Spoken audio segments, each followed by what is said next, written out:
Hey, this is Alexander Merkley, and this is the pre-conference for my clinical supervision project, and I'm going to be interviewing and meeting with my colleague, Michael Borney. And here he is right here.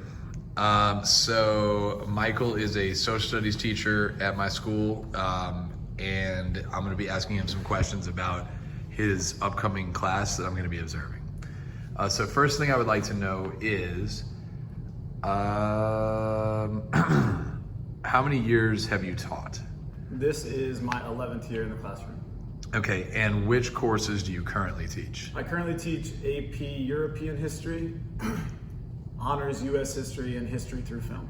And I'm available during fourth block. Which class will I be observing? You will be observing the AP European History class. Okay, great. What types of degrees do you currently hold? I have a bachelor's degree for the University of New Orleans, focused on education within social studies, and then I'm currently in school to get my master's in educational leadership. Great. Have you always taught social studies courses, or have you taught other disciplines as well?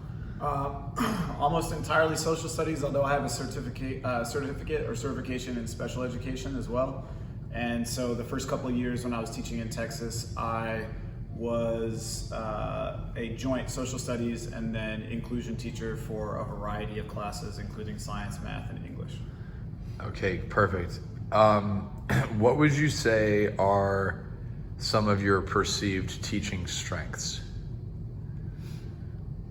A couple that I think I have is an ability to build a relationship with students, kind of a rapport with them throughout the year.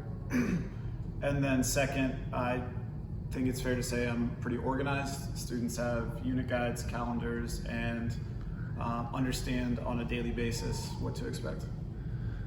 Okay, what would you say are some of your, areas of concern or areas where you feel like maybe you have room to grow as a teacher?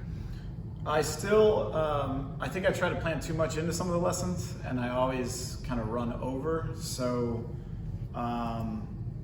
whether it's in terms of content or skills, even after a decade in the classroom, sometimes I underestimate how long it will take students to get through activities, and therefore have to adjust kind of repeatedly.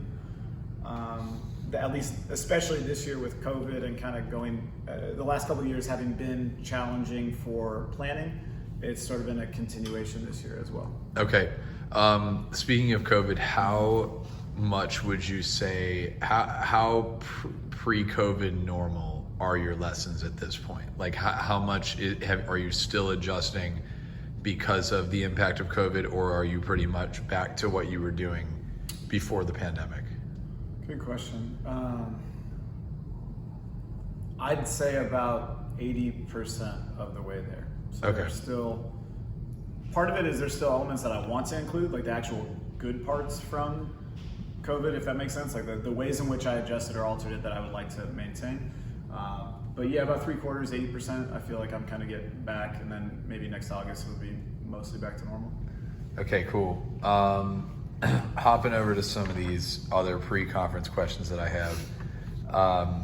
So just to kind of clarify with you what's going on here, we're having a meeting right now just to prepare for the observation, and also for me to learn a little bit more now specifically about the lesson I'm going to be observing.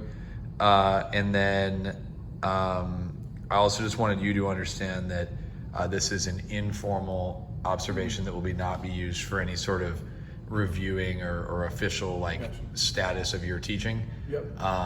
But more so just for me to conduct this project and for me to gain a better understanding of how to observe a colleague and provide feedback. Yeah. I'm going to go ahead and pause this video and start a new video because I want to make sure it's short enough to upload.